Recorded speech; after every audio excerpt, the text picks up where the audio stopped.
बहुत बहुत स्वागत, वंदन, सबका अभिनंदन। आप सब खुश रहें, प्रसन्न रहें, यही भगवान से मंगल कामना है। भगवान की कथा की पावन गंगा में हम डुबकी लगा रहे हैं और हमारे श्री सुशील कुमार गुप्ता जी और आपकी धर्मपत्नी श्रीमती रूबी गुप्ता जी कथा की इस पावन गंगा में डुबकी लगाकर अपने लोक परलोक दोनों को सार्थक कर रही हैं और जीवन को कृतार्थ कर रही हैं। अपनी 21 पीढ़ियों को आपने तार दिया है। भागवत की कथा कहते हैं, बिहारी जी की महफिल को बिहारी जी सजाते हैं और वृंदावन वही आते हैं जिन्हें बिहारी जी बुलाते हैं। आप आए नहीं हैं, आपको बिहारी जी ने बुलाया है। बिना बुलाए यहां पक्षी भी नहीं आता, बिना बुलाए यहां पक्षी भी नहीं आता उड़ के।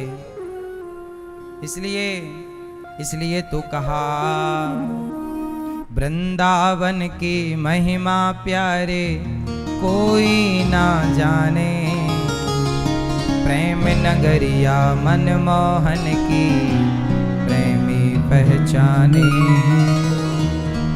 ये वृंदावन की महिमा सब नहीं जान पाते।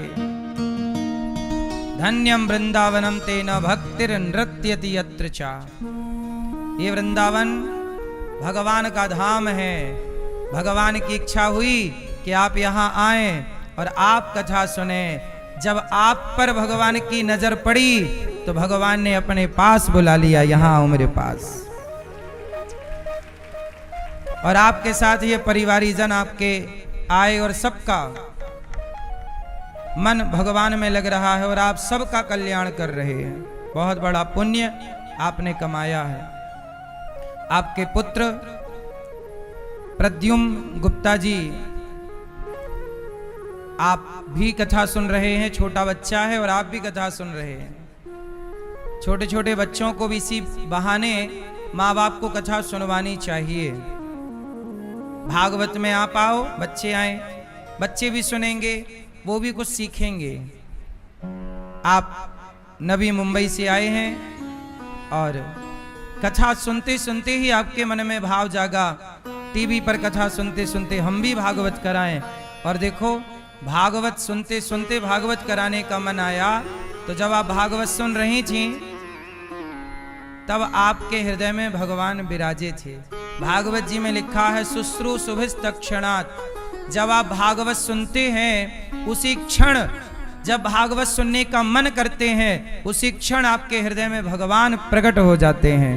और भगवान आपके मन से जो संकल्प कराते हैं वो भगवान पूरा जरूर करते हैं। और देखो, आज हमारी 25 बेटियों का यहाँ विवाह है और बेटियों के विवाह भी बिहारी जी ने अपने पास बुला लिए। इन सब जोड़ों को, आओ हमारे पास, हम तुम्हारा घर बसाएंगे। आज गौरी गोपाल भगवान की कृपा से यहाँ 25 बेटियों का विवाह होने जा रहा है। आप भी इन बेटियों के माता पिता बनकर गौरी गोपाल में हमेशा की तरह आज भी यहाँ बेटियों का विवाह है। पिछली बार 21 बेटियों का विवाह था, इस बार 25 बेटियों का विवाह है। और अब 21 नवंबर को यहाँ पर 101 बेटियों का विवाह होगा। तो आप भी इन बेटियों के विवाह से अपने आप को जोड़े रखिएगा। और कुछ अच्छा करने का मौका मिले तो भागिए मत, अच्छा करने का मौका मिले तो करिए। एक जंगल में आग लगी, सारे पक्षी भाग गए, पर एक छोटी सी चिड़िया चोंच में पानी भर भर के जंगल की आग में डाल रही थी। कौआ बोला, भाग चल, जल जाएगी। चिड़िया बोली, क्यों भाग चलूं, मैं नहीं भागूंगी।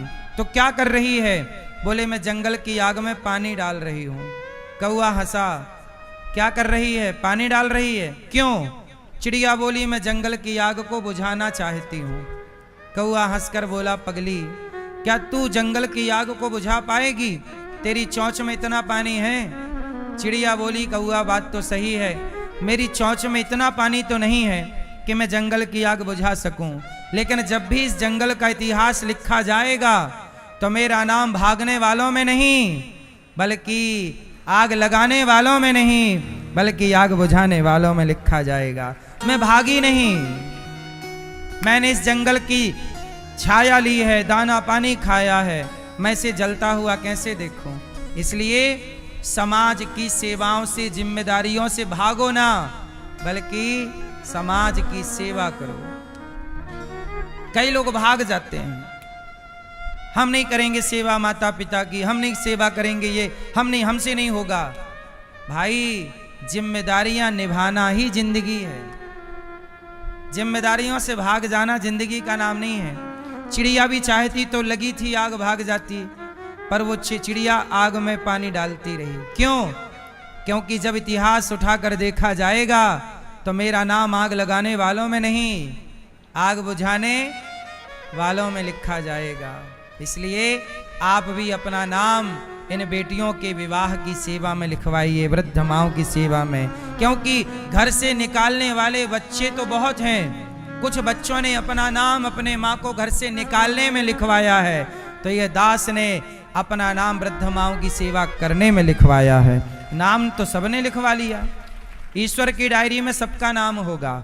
जिन बेटों ने अपनी माँ को घर से निकाला है, क्या उन बेटों का ईश्वर की डायरी में नाम ना होगा कि तुमने अपनी माँ को निकाल दिया? नाम तो मेरा भी भगवान की डायरी में होगा कि तुमने उन माँओं को, जिन माँओं को उनके अपने बच्चों ने निकाला, उनकी सेवा गौरी गोपाल में हुई। इसलिए मेरा नाम आग लगाने वालों में नहीं, आग बुझाने, माँओं को निकालने वालों में नहीं, माँओं की सेवा करने वालों में मेरा नाम होना चाहिए। समाज में ये लगी आग, उस आग में ये दास अनिरुद्ध सेवा का पानी ही तो डाल रहा है। कुछ संस्कारों की आग लगी है, मूर्खता की आग लगी है, तो सेवा का पानी डाल डाल कर सिंचाई कर रहा है, ताकि कुछ तो संस्कार जीवित रहें, वरना लगभग संस्कार मर रहे हैं। प्रिय भक्तों, अपने आप को गौरी गोपाल की सेवाओं से जरूर जोड़िएगा। आप भी किसी एक कन्या का विवाह करने में मदद कीजिएगा, एक बेटी का कन्यादान आप भी कीजिएगा। कल हम लोगों ने कथा में सुना कि भगवान एक उंगली से पहाड़ उठाते हैं, गोवर्धन, गाय का वर्धन करते हैं, गाय की सेवा करते हैं और समाज को मैसेज देते हैं भगवान कि आप सब भी गाय की सेवा करना। गौ सेवा, गाय की सेवा बहुत जरूरी है। भगवान कृष्ण क्या करते हैं? गौ माता की सेवा करते हैं। आप लोग गाय की सेवा करते हो कि नहीं? हाँ या ना? गाय घर में रखो, गाय की सेवा करो, गाय के साथ थोड़ा समय बिताओ, गाय की सेवा करो। गाय की सेवा श्रेष्ठ सेवा है। भगवान की सेवा क्या है? गाय की सेवा, दीन दुखी की सेवा, इसी से ना भगवान प्रसन्न होते हैं। जैसे एक माँ है और उसका बच्चा बहुत भूखा है। माँ और बच्चा दोनों भूखे हैं, जिसमें कि बच्चा बहुत भूखा है, छटपटा रहा है। तो अब आप बताओ कि माँ कब खुश होगी? जब माँ को भोजन कराया जाए तब, या बच्चे को भोजन कराया जाए तब? पहले किसे भोजन कराएं? माँ कहेगी कि मुझे बाद में कराना, मैं नहीं खाऊंगी तो भी चलेगा, मेरे बच्चे के लिए जरूर दीजिए। जैसे माँ बच्चे की तृप्ति से, संतुष्टि से, बच्चे की खुशी से खुश होती है, ऐसे भगवान भी भक्तों की खुशी से खुश होते हैं। और माँ बच्चे के दुख से दुखी होती है, ऐसे भगवान भी भक्तों के दुख से दुखी हो जाते हैं। इसलिए भगवान ने गायों की सेवा करके समाज को गौ सेवा का मैसेज दिया है। इसके बाद भगवान ने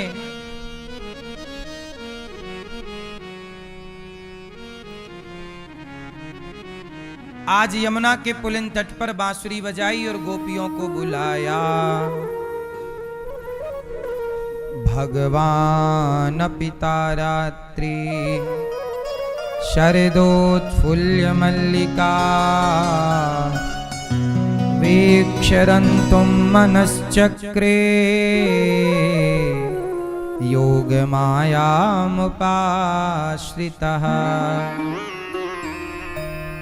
भगवान पिता रात्रि, सारे ब्रजवासियों को भगवान ने पहले तो बैकुंठ का दर्शन कराया और बैकुंठ का दर्शन कराते हुए भगवान ने कहा कि वृंदावन की महिमा बैकुंठ से भी श्रेष्ठ है। ब्रजवासियों को बैकुंठ का नंद बाबा को वरुण देवता ले गए लाए और बैकुंठ का दर्शन करके ब्रजवासियों ने कहा कि हमें जितना सुख वृंदावन में है इतना बैकुंठ में नहीं। वृंदावन की महिमा प्यारे कोई ना जाने। तो वृंदावन की महिमा बड़ी निराली है। आज भगवान ने बांसुरी बजाई। भगवान पिता रात्रि शरदोत्फुल्य मल्लिका वीक्षरन्तुं मनश्चक्रे योगमायामुपाश्रितः।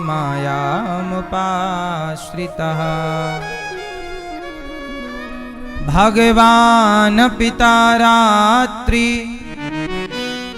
शरदोत्फुल्य मल्लिका। आज भगवान ने यमुना के पुलिन तट पर बांसुरी बजाकर गोपियों को बुलाया। आज भगवान बांसुरी बजा रहे हैं किसके लिए? जगत के लिए। राधा, ललिता, विशाखा, चंपकलता आओ।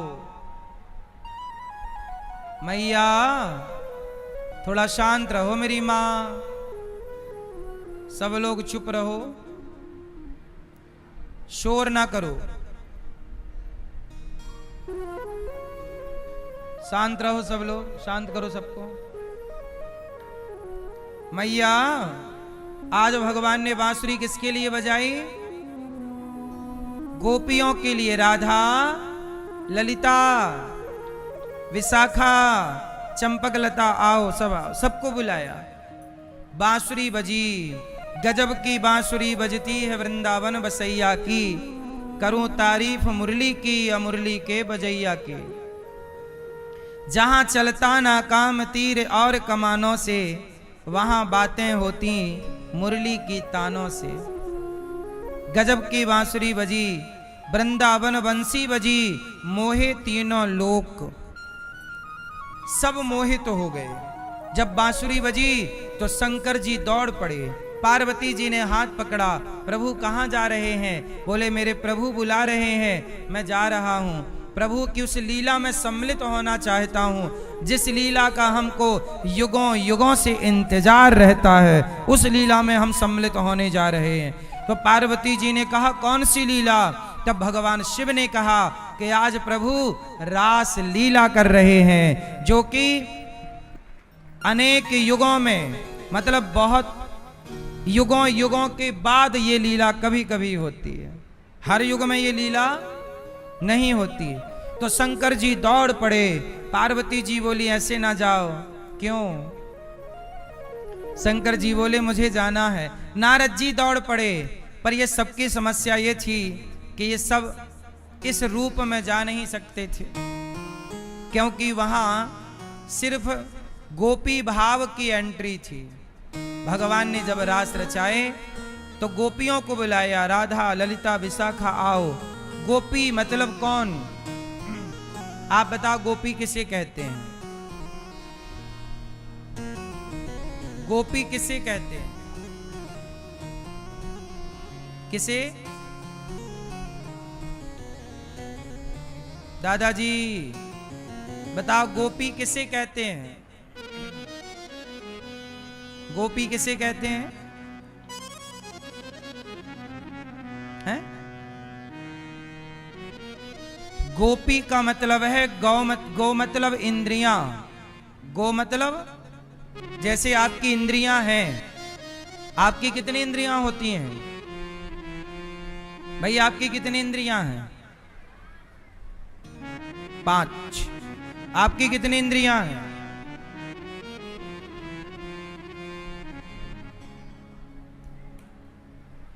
5। आपकी कितनी इंद्रियां भैया चश्मा वाले? 5। भैया आपकी कितनी इंद्रियां हैं? 5। इंद्रियां होती हैं 10। इंद्रियां कितनी होती हैं मेरी मां? कितनी? 5 ज्ञानेंद्रियां, 5 कर्मेंद्रियां। ज्ञान जैसे आंखों से ज्ञान होता है रूप का, कानों से ज्ञान हुआ शब्द का, वाणी से ज्ञान हुआ रस का, चमड़ी से ज्ञान हुआ स्पर्श का, नाक से ज्ञान हुआ गंध का। ये 5 ज्ञान इंद्रियां हैं। रस, रूप, रस, गंध, शब्द, स्पर्श, रूप, रस, गंध। वो 5 कर्मेंद्रियां जिनसे कर्म करते हैं आप लोग। हाथ से कर्म लेना देना, पांव से कर्म चलना फिरना, मुंह से कर्म बोलना बताना, और मूत्र द्वार और मल द्वार। ये 5 कर्मेंद्रियां, 5 ज्ञानेंद्रियां। गोपी मतलब जिन्होंने अपनी इंद्रियों को, इच्छाओं को, जैसे आंख क्या चाहती है? देखना अच्छा, रूप। कान सुनना चाहते हैं, चुगली, निंदा। कान क्या सुनना चाहते हैं? कथा जितना स्वाद देती है, कुछ लोगों को कथा में स्वाद मिलता है आनंद, कुछ लोगों को निंदा में। हाँ हाँ, और सुनाओ क्या हुआ क्या हुआ? तो कानों को सुनना अच्छा लगता है, चुगली, निंदा। भक्त को सत्संग। जिह्वा को, आपकी जिह्वा कैसी है? आपकी जबान पे आपको कंट्रोल है? खाने में और बोलने में। ना तो आज के व्यक्ति को खाने में कंट्रोल, ना तो बोलने में कंट्रोल। मैया, ओ प्यारी मैया यहां वाली, आपको खाने में कंट्रोल है और बोलने में? खाने में कंट्रोल और बोलने में। अच्छा, एक इंद्रिय है चमड़ी, त्वचा। ये त्वचा क्या करती है? स्पर्श। स्पर्श। अभी एक समाचार मिला कि एक स्त्री जिसके 4 बच्चे थे, वो एक आदमी अपने प्रेमी के साथ भाग गई। समझाया लोगों ने कि भाई तेरे 4 बच्चे हैं, तेरा अच्छा पति है, अच्छा चल रहा है, क्यों जाना है उसके साथ? नहीं नहीं मैं तो जाऊंगी। और वो अपने बच्चों को, पति को छोड़ के अपने प्रेमी के साथ भाग गई। और प्रेमी भी 1 साल बाद किसी और के संग भाग गया। ले भैया, अब बताओ वो ना घर की रही ना। अच्छा, आप लोग मुझे बता सकते हैं कि वो अपने पति और बच्चों को छोड़ के भागी तो किसके लिए भागी? काय के लिए भागी बताओ जरा? चमड़ी के लिए। किसके लिए भागी? या पुरुष किसी स्त्री के पीछे भागता है तो काय के लिए भागता है? केवल चमड़ी का सुख। एक भूख होती है पेट की।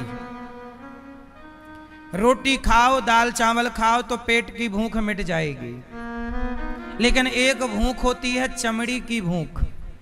पेट की भूख तो फिर भी दाल चावल सब्जी रोटी से मिट जाती है, पर चमड़ी की भूख ने ही रावण का सर्वनाश कर दिया। बोलो हाँ। इसलिए कहता हूं भूखों में सबसे खतरनाक भूख कौन सी है? बोलो मेरी मां। पर नारी की और पर पुरुष की। पर नारी पर पुरुष की भूख लग जाए तो ये नाश करके ही छोड़ती है। इसलिए चमड़ी एक इंद्री है। त्वचा क्या है? एक प्रकार की इंद्री। गोपियां कहती हैं, गोपियां कैसी हैं? गोपियां, गो मतलब इंद्रियां, अपनी सारी वासनाओं को, अपनी सारी इच्छाओं को गोपियों ने समाप्त कर दिया। पी मतलब पी लिया, अपनी इच्छाओं को समाप्त कर दिया। जिसने अपनी इच्छाओं को पी लिया अर्थात अपनी इच्छाओं को समाप्त कर दिया, जिन्होंने अपने आप को जीत लिया हो, अपनी इच्छाओं पे कंट्रोल कर लिया हो, उन गोपियों को श्री कृष्ण मिलते हैं और उन गोपियों के संग रास रचाते हैं जिनकी कोई कामना नहीं। गोपियां कैसी हैं? निष्काम।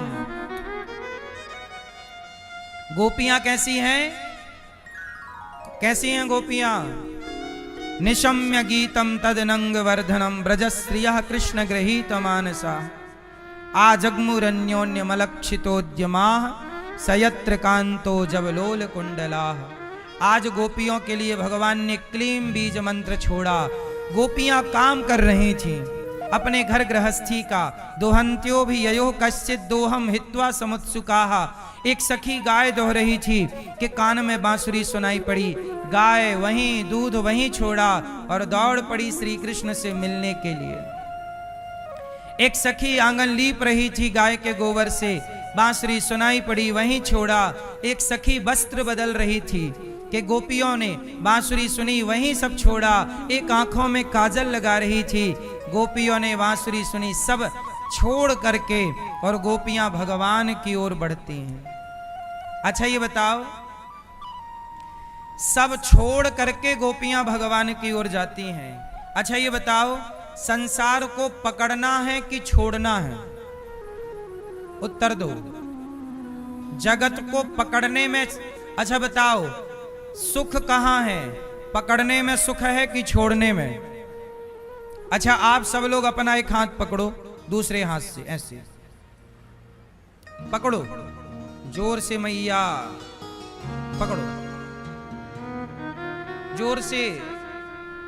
ए मैया, ओ पंचायती मैया, ओ मैया, कर लो पंचायत। हाथ पकड़ो अपना, एक हाथ दूसरे से जोर से पकड़ो।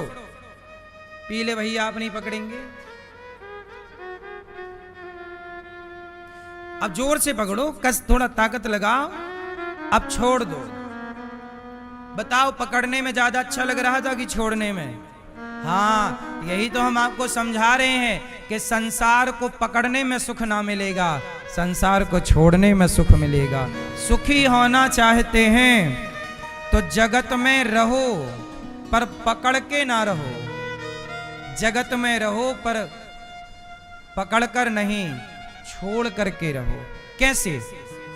जैसे कमल का पुष्प पानी में रहता है पर पानी को छोड़कर रहता है कि पानी को पकड़कर? जोर से। कमल का पुष्प पानी से अलग है, पानी में रहता हुआ भी पानी से, बोलो हाँ, कमल का पुष्प पानी में रहता हुआ भी पानी से अलग है। ऐसे जगत में रहते हुए भी जगत से अलग रहना है, यही कमल सिखाता है हमें। इसलिए भगवान के हाथ में कमल होता है। भगवान नारायण के एक हाथ में शंख, चक्र, गदा और कमल। एक हाथ में क्या है भगवान के? भगवान विष्णु के हाथ में कमल। कमल क्यों है? भगवान कहते हैं कि जैसे कमल पानी में रहता हुआ पानी से अलग है, ऐसे आप भी जगत में रहते हुए जगत से, हाँ,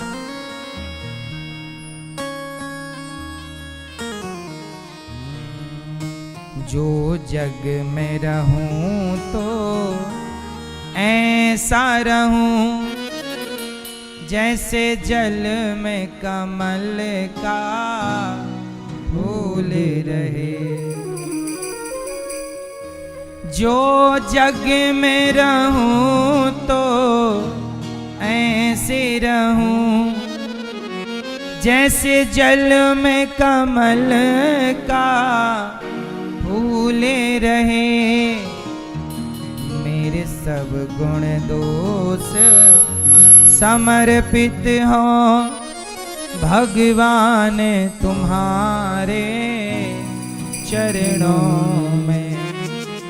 अब सौंप दिया इस जीवन का सब भार तुम्हारे हाथों। तो कमल के पुष्प की तरह आपको जगत में रहे। गोपियां अपनी इच्छाओं को समाप्त कर। अच्छा, आप लोगों में से अभी किस किस की इच्छा जिंदा है? आपकी इच्छा भी जिंदा है कि मर गई है? मर गई? अभी जिंदा? अच्छा, बेहोश है।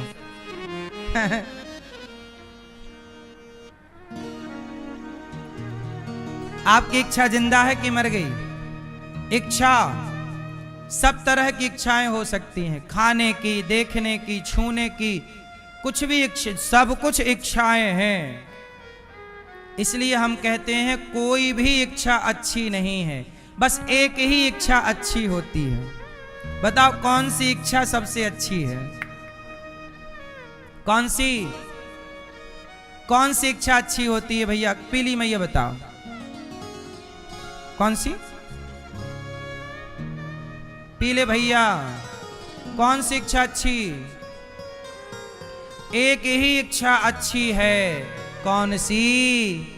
हाँ, कन्हैया तुम्हें एक नजर देखना है। भगवान को देखने की इच्छा, भगवान को प्राप्त करने की इच्छा, भगवान से मिलने की इच्छा, बस यही इच्छा अच्छी है। बाकी इस संसार में कोई भी इच्छा अच्छी नहीं है। बाकी सारी इच्छाएं कैसी हैं? परेशान करने वाली हैं। इसलिए गोपियों ने क्या किया? अपनी इच्छाओं को मार दिया। जैसे आपकी जलेबी खाने की इच्छा है और डॉक्टर ने कहा शुगर है और आप खा रहे हैं जलेबी। यदि आपने इच्छाओं को नहीं मारा तो जलेबी खाओगे तो वो आपको मार डालेगी। शुगर है, खाओगे हाई हो जाएगी। तो आपको कई बार अपने स्वास्थ्य के लिए अपनी इच्छाओं को मारना पड़ता है। ये बात सही है कि गलत है? बोलो हाँ। अपनी इच्छाओं को मारना, और मुझे लगता है वही व्यक्ति महान है जिसकी कोई इच्छा नहीं, जिसकी बहुत सारी इच्छाएं हैं। वो परेशान। रावण लंका में रहता था लेकिन अभी उसकी इच्छाएं बहुत थीं। लेकिन विभीषण लंका में थे, उनकी इच्छाएं कुछ नहीं। एक इच्छा थी, हनुमान जी मिले। विभीषण जी ने कहा आप कौन हैं? मैं राम दूत हूं, प्रभु का भक्त हूं। हनुमान जी से कहा विभीषण जी ने, क्या राम हमें भी मिलेंगे? तो हनुमान जी बोले, असमय अधम सखा सुनु, मोहु पर रघुबीर, कीन्ही कृपा सुमिरी गुण, भरे विलोचन नीर। हनुमान जी ने कहा मुझ बंदर को यदि राम मिल गए तो आप तो ब्राह्मण हो, आपको तो भगवान मिल ही जाएंगे। तो विभीषण जी लंका में रहते हैं पर उनकी कोई भी इच्छा, एक इच्छा है प्रभु से मिलने की। इसलिए रावण की बहुत इच्छाएं थीं तो लंका भी जल गई, और विभीषण की कोई इच्छा नहीं थी तो भगवान भी मिले और संसार का सुख भी मिला। इसलिए भगवान की इच्छा ही सबसे उत्तम इच्छा है। बाकी इच्छाओं का तो कभी कोई अंत ना होना है। किसकी इच्छा पूरी हो गई? एक का नाम बताओ मुझे, बताओ नाम बताओ, किसकी इच्छाएं पूरी हो गई? आप लोग भी आपका लड़कपन समाप्त हो चुका, आपकी धीरे धीरे जवानी समाप्त हो रही है, धीरे से बुढ़ापा समाप्त हो रहा है। आपका लड़कपन चला गया, जवानी चली गई, बुढ़ापा समाप्त होने को आया, पर आपकी इच्छाएं अभी तक समाप्त। इसका मतलब ये है कि इच्छाओं का पेट कभी भरता ही नहीं है। इसलिए कहता हूं मेरी मां, इच्छाओं के अधीन मत बनो, इच्छाओं के गुलाम ना बनो। गोपियां यही तो बताना चाहती हैं कि हमारी एक इच्छा है। काम सारा करती हैं गोपियां, पर जब बांसुरी बजी, प्रभु ने पुकारा तो दौड़ पड़ी। संसार का काम करिएगा, संसार जरूरी है, पर कितना? क्या भगवान से जरूरी संसार है?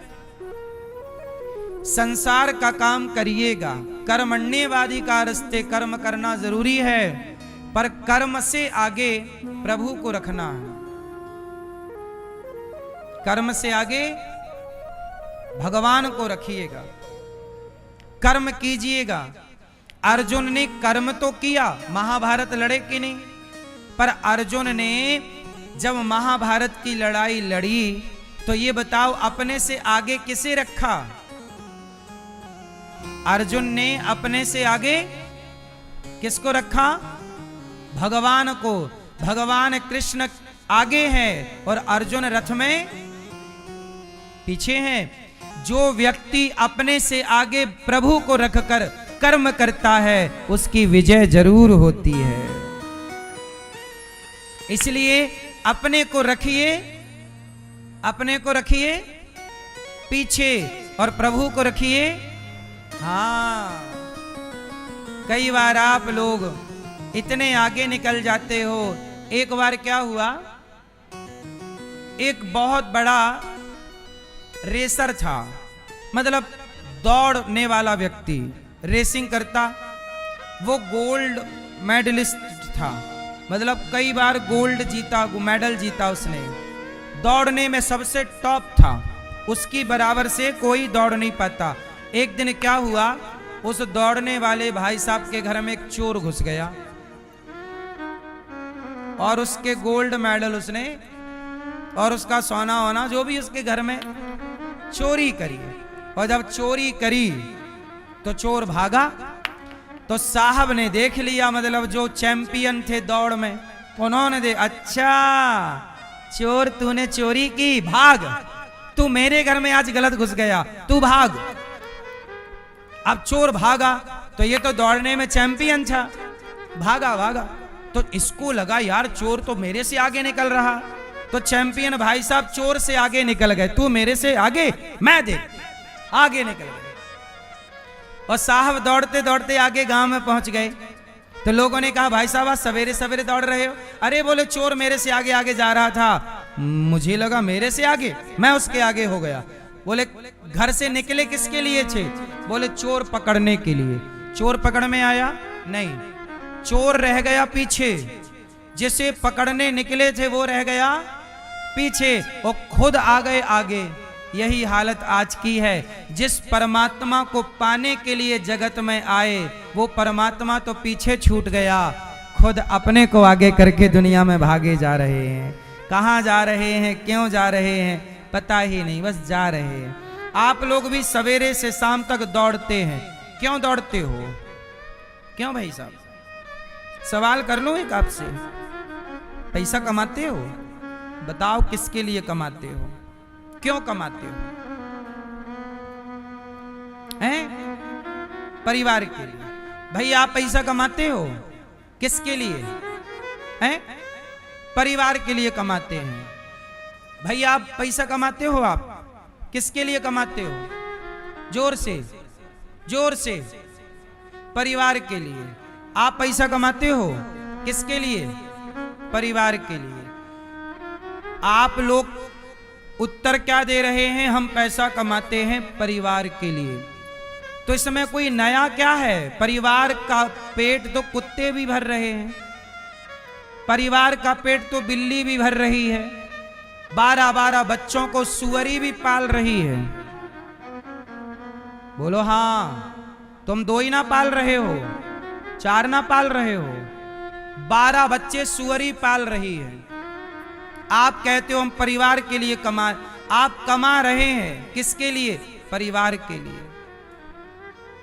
अब यही सवाल आप मेरे से करिए कि अनिरुद्धाचार्य जी आप पैसा किसके लिए कमाते हो? करो सवाल, मेरे से करो ये सवाल। कर लिया? उत्तर सुनो, मैं पैसा कमाता हूं किसके लिए? देखो, आप परिवार के लिए कमाते हो, परिवार का पेट तो सुअर भी भर ही रहा है, लेकिन ये दास कमाता है कि मैं कमाऊंगा तो इस पैसे से उन माँओं की सेवा करूं जिनके अपनों ने साथ ना दिया। 300 माँओं के लिए कमाता हूं। मैं कमाता हूं गुरुकुल में पढ़ रहे, गौरी गोपाल गुरुकुल में 150 से ज्यादा बच्चे पढ़ते हैं, उन बच्चों को कमा के पढ़ाना लिखाना योग्य बनाना है। मैं गुरुकुल में बच्चों को क्यों पढ़ाता हूं? जो गुरुकुल में बच्चे पढ़ते हैं ना, वो गीता पढ़ते हैं, वेद पढ़ते हैं, उपनिषद पढ़ते हैं, व्याकरण पढ़ते हैं। एक बात बताओ, क्या सरकार किसी भी स्कूल में गीता पढ़ा रही है? क्या सरकार किसी भी स्कूल में वेद पढ़ा रही है? जब नहीं पढ़ा रही है तो हमें और आपको गीता को बचाना है कि नहीं? तो गीता पढ़ाने के लिए उन बच्चों को तैयार रखना पड़ेगा। जैसे हमारे गुरुजी ने हमें पढ़ाया, अब तो हमारे गुरुजी चले गए, लेकिन वो चले गए पर हम जैसे बच्चों को तैयार करके गए हैं जो समाज की सेवा में लगे हुए हैं। अब हम जब मरेंगे तो हमें भी कुछ ऐसे बच्चे तैयार करने हैं जो राष्ट्र की सेवा करते रहें, जो गीता को जिंदा रखें, जो रामचरितमानस को जीवित रखें, जो उनकी बातें समझा सकें, समझ सकें, जो गीता का अर्थ समझा सकें, वेदों का अर्थ समझा सकें। इसलिए हम गुरुकुल में बच्चों को पढ़ाते हैं। तो हम पैसा कमाते हैं तो उन बच्चों के लिए, गायों के लिए। आज गौशाला गाय आजकल बूचड़ खानों में कट रही है, हम 400 गाय की सेवा करते हैं, 150 नंदी की सेवा करते हैं। हम कमाते हैं गाय के लिए, गौरी गोपाल गुरुकुल में बच्चों के लिए। आज देखो हम कमा रहे हैं इन बेटियों के लिए। ये बेटियों का विवाह होगा, यहाँ से 25 बेटियों का, पिछले महीने 21 बेटियों का, अब 25 बेटियों का, आने वाले महीनों में 100 बेटियों का, फिर उसके बाद 150, फिर 400, तमाम बेटियों का विवाह करते रहेंगे। तो बताओ, हम भी कमा रहे हैं। अपनों के लिए ना कमाया करो, अपनों का तो गुजारा हो ही जाएगा। सबके लिए, सबके हित में सर्वे भवन्तु सुखिनः, सदा ये भाव रखो कि हम समाज की सेवा करेंगे, हम देश की सेवा करेंगे। अपनों का पेट तो सब भर ही रहे हैं। आप कौन सा बड़ा काम कर रहे हो? आप अपने 2 बच्चों को पढ़ा लिखा के वो तुम्हारे 2 बच्चे बड़े हो के तुम्हें गिलास भर पानी नहीं देते, ये तुमने पढ़ाया है। जिन बच्चों के लिए कमाए वही बच्चे बड़े हो के तुम्हें गिलास भर पानी देने को तैयार। तुम्हारी बूढ़ी माँ अकेली रहती है, तुम भी तो बहू हो, कितना पानी दे रही हो अपने सास को? जो बहुएं दे रही हैं उन बहुओं को हम प्रणाम कर रहे हैं, वरना तुम्हारी भी सास बुढ़ी बेचारी कमरे में है, तुम पानी नहीं दे रही हो अपनी बहू सास को। तुम भी तो ऐसे बेटे हो, अपनी माँ की तरफ देखते नहीं हो। जो देखते हैं ऐसे बेटों को हम प्रणाम करते हैं, और जो नहीं देखते तुमसे शिकायत है कि तुम क्यों नहीं अपनी माँ की, तुम कमा रहे हो पर अपनी माँ का भी पेट नहीं भर पा रहे हो, तुम अपने बाप को सम्मान नहीं दे पा रहे हो, कमा रहे हो। क्या कमाई तुमसे अच्छा क्या कहें तुम्हें? इसलिए आजकल व्यक्ति बस अपने लिए कमा रहा है, अपने लिए, अपने लिए। अपना पेट तो सब भर ही रहे हैं, सभी में बांट कर खाए उसे इंसान कहते हैं। अपने लिए ना सोचा करो, थोड़ा सबके लिए सोचा करो। सर्वे भवन्तु सुखिनः वसुधैव कुटुम्बकम, है ना? ये दास अनिरुद्ध अपने लिए नहीं सोचता। मैं अपने लिए सोचता तो गुरुकुल बनाने की क्या जरूरत थी? बिना बनाए मेरा काम चल रहा था। वो 10 लाख रुपए महीना खर्चा है मेरा गुरुकुल का। गौरी गोपाल गुरुकुल में बच्चे पढ़ते हैं ना, 10 लाख रुपए महीने का खर्चा है। 150 बच्चों का रखना, 150 से ज्यादा बच्चे हैं, उनका भोजन, उनका नाश्ता, उनकी पढ़ाई, कॉपी किताब पेन, उनको पढ़ाने वाले टीचरों को सैलरी, एक एक टीचर को मैं 50-50 हजार रुपए सैलरी देता हूं। व्याकरण पढ़ा रहे हैं, सारे बच्चे अच्छा पढ़ रहे हैं। मैं जिन बच्चों को पढ़ा रहा हूं अच्छा परिणाम ला रहे हैं बच्चे। संस्कृत बोलते हैं, फटाफट जो विषय और बच्चे साल भर में तैयार करते हैं, हमारे गुरुकुल के बच्चे वो विषय 2 महीने में तैयार कर लेते हैं। केवल पढ़ना, केवल पढ़ना, अच्छे से पढ़ना। अभी हम एक विद्यालय बनाने जा रहे हैं कक्षा 1 से लेकर 12वीं तक, CBSE बोर्ड का, जहां बच्चे 1 से लेकर 12वीं तक पढ़ेंगे CBSE बोर्ड की शिक्षा। और केवल पढ़ेंगे नहीं, शिक्षा ही नहीं, हम संस्कार भी देंगे बच्चों को। माँ बाप की सेवा का संस्कार, बड़ों के सम्मान का संस्कार, ये संस्कार भी देंगे, शिक्षा भी, संस्कार भी। आजकल की शिक्षा संस्कारहीन हो गई है। बड़े बड़े स्कूल कॉलेज में शिक्षा है, संस्कार नहीं। अपना पेट भरू विद्या है। सोचो, पढ़ाई आपने भी की है, पढ़ाई हमने भी की है। फर्क इतना है कि आपकी पढ़ाई से आप अपने परिवार की, अपने बारे में सोचते हैं। हमारी पढ़ाई ने हमें सबके बारे में सोचने के लिए मजबूर किया है। शिक्षा वह है जो सबके काम आए, शिक्षा वो नहीं है जो अपने ही बस काम आए। क्या कहते हो आप? बात का बुरा ना मानना मेरी, परंतु अपने बारे में ही ना सोचा करो साहब। कोई भूखा है उसके बारे में सोचा करो। आप किसी बेटी का विवाह, आपके अगल बगल आपके घर में काम वाली बाई आती है, वो आपके घर में झाड़ू पोंछा करती है, वो कहती है बहन, जो भी आपको कहती है, मैडम, भैया, वो मेरी बेटी का विवाह हो रहा है। आप उसकी बेटी के विवाह में तुम्हारे घर में झाड़ू पोंछा करती है, क्या तुम उसकी बेटी का विवाह अपने पैसे से नहीं करा सकते? क्या उसे 20, 25, 50 हजार का सहयोग नहीं कर सकते? यदि कर सकते हो तो कर लो। इतने की तो तुम दारू पी जाते हो, लेकिन क्या मजाल कि तुम्हारी इंसानियत जाग जाए। दारू पी जाएंगे लाख रुपया की, काम वाली बाई की बेटी का ब्याह नहीं कराएंगे। और ये दास अनिरुद्ध देखो, इन बेटियों के विवाह के लिए आपसे भिक्षा मांगता है, सेवा करता है। इंसानियत क्या होती है? हमारे गांव में ये दास अनिरुद्ध, मैं जिस गांव में पैदा हुआ हूं, मेरे गांव में किसी भी बेटी का विवाह होता है ना, मैं उस बेटी के विवाह में सालों पहले से, जब से मैंने होश संभाला, जब से काम शुरू किया, तब से आज तक किसी भी बेटी का विवाह होता है तो मैं उनकी बेटियों का विवाह आपके आशीर्वाद से, उनके बहन के दान दक्षिणा देकर, बहुत सारा धन धान्य से लेकर बारातियों के भोजन तक की पूरी व्यवस्था यह दास करने का प्रयास करता है, आज भी करता है। हम करते हैं, अपने लिए नहीं कमाते।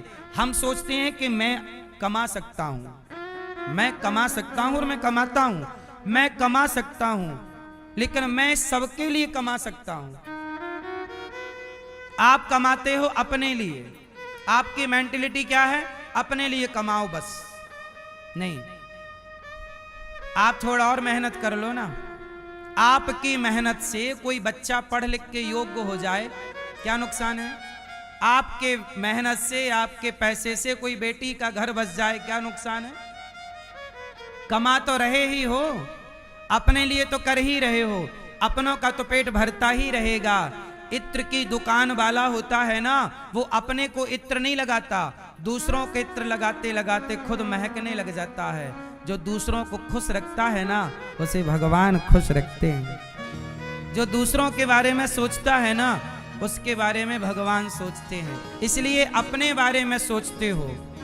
आप लोगों का मैं धन्यवाद देता हूं कि आप लोगों ने अपने ही बारे में नहीं, बल्कि गौरी गोपाल आश्रम में चल रही सेवाओं में, ये भैया ने माताओं की सेवा की, अन्नदान किया, किसी ने गौदान किया, किसी ने बेटी के विवाह में सहयोग किया। आप सब सहयोग करते हैं तो ये कार्य होता है। मैं आपसे यही प्रार्थना करता हूँ, इसी तरह अपने ही बारे में नहीं, आप जगत के बारे में सोचिए तो सही। जगन्नाथ हैं जो आपके बारे में सोचेंगे।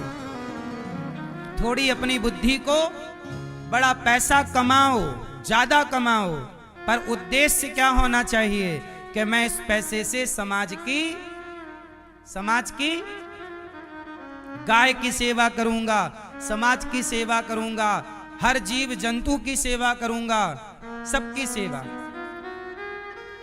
सबकी सेवा। सेवक सबसे बड़ा है, सेवक, इसलिए कहता हूं सेवक बनो। भक्ति करना बहुत सरल है।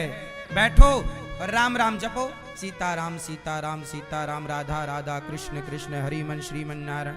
बहुत आसान है बैठ के नाम जपना, लेकिन पैसा कमाकर अपने पैसे से किसी भूखे को रोटी कराना, किसी प्यासे को पानी पिलाना, किसी बच्चे को पढ़ा लिखा के योग्य बना देना, ये माला जपने से कई गुना श्रेष्ठ काम है। क्या कहते हैं आप लोग, सही है कि गलत है?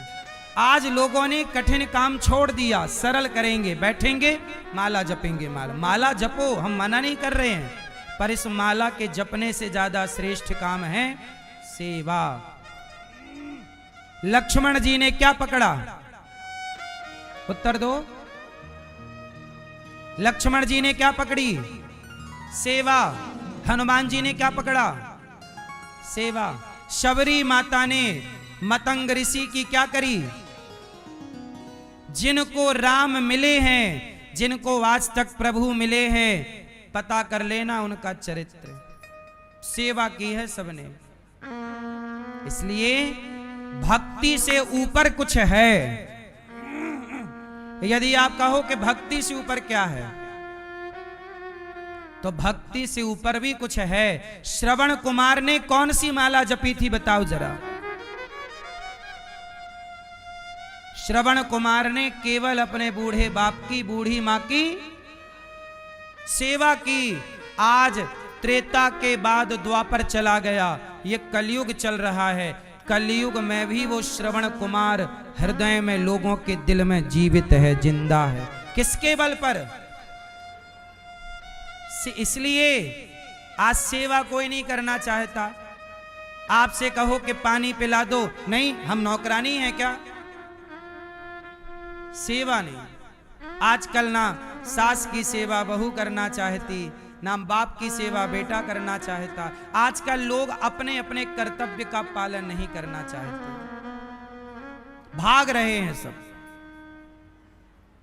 करना ना पड़े। भाई से भाई का प्रेम खत्म हो गया, भाई की सेवा नहीं करेगा।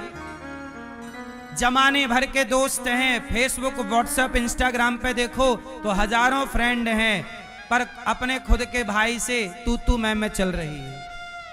दुनिया भर से दोस्ती करेगा पर अपने भाई से लड़ेगा। सही है गलत है? फिर दिखावे की जिंदगी बहुत जी रहे हैं लोग, वास्तविकता कुछ और ही है। दुनिया भर दोस्त है तुम्हारी, खुद का भाई से तुम्हारा कैसा व्यवहार है? इसलिए ठीक करिए अपनी इन आदतों को, ठीक करिए अपने आचार विचार को, ठीक करिए अपने संस्कार को। ये दास अनिरुद्ध तो आपसे छोटा है, मैं तो आप सबसे छोटा हूं, सेवा करता हूं, मुझे अच्छा लगता है। जब मैं मरकर जाऊंगा भगवान पूछेंगे अनिरुद्धाचार्य क्या करके आए हो, अपना हिसाब दो। मैं एक एक दिन का, एक एक महीने का, एक एक साल का, एक एक घंटे का हिसाब दूंगा कि प्रभु इस तारीख को मैंने ये सेवा की थी। वृद्ध माँ की गौरी गोपाल में 24 घंटे भोजन चल रहा है। बताओ ये सेवा नहीं है? मेरे से किसने कहा कि तुम 24 घंटे भोजन बांटो? कहां बट रहा है 24 घंटे भोजन? बताओ। मेरे से किसी ने कहा नहीं, ना किसी का दबाव है। मेरी श्रद्धा है कि द्वार पे आया अतिथि चाहे दिन में आए चाहे रात में आए, उसे भोजन मिलना चाहिए। अन्नदान से बड़ा कोई धर्म नहीं है साहब। इसलिए मैं आप लोगों से कहता हूं, और मेरे कहने से आप जब अन्नदान करते हैं तो आप भी पुण्य के अधिकारी हो जाते हैं। इसलिए जीवन में अपनों का पेट भरना बड़ी बात नहीं है। चिड़िया भी अपने बच्चों के मुंह पे दाना डाल रही है। थोड़ा सोच बदलो अब, हाँ या ना? किसके लिए कमाओगे? कर सकते हो। हम ये नहीं कहते तुम लाखों का दान कर दो, नहीं, हम कहते हैं तुम्हारे आसपास तुम्हें कोई दीन दुखी दिख रहा है, कोई ऐसा बच्चा दिख रहा है जो पढ़ना चाहता है पर पैसे नहीं हैं, आप उसकी हेल्प कर सकते हैं। कोई बेटी है, बाप है, विवाह करना चाहता है बेटी का, गरीब है, मजदूर है, तुम्हारे घर की काम वाली बाई हो सकती, उसकी भी आप हेल्प कर सकते हैं। बोलो हाँ। भगवान गोपियों से कहते हैं, गोपी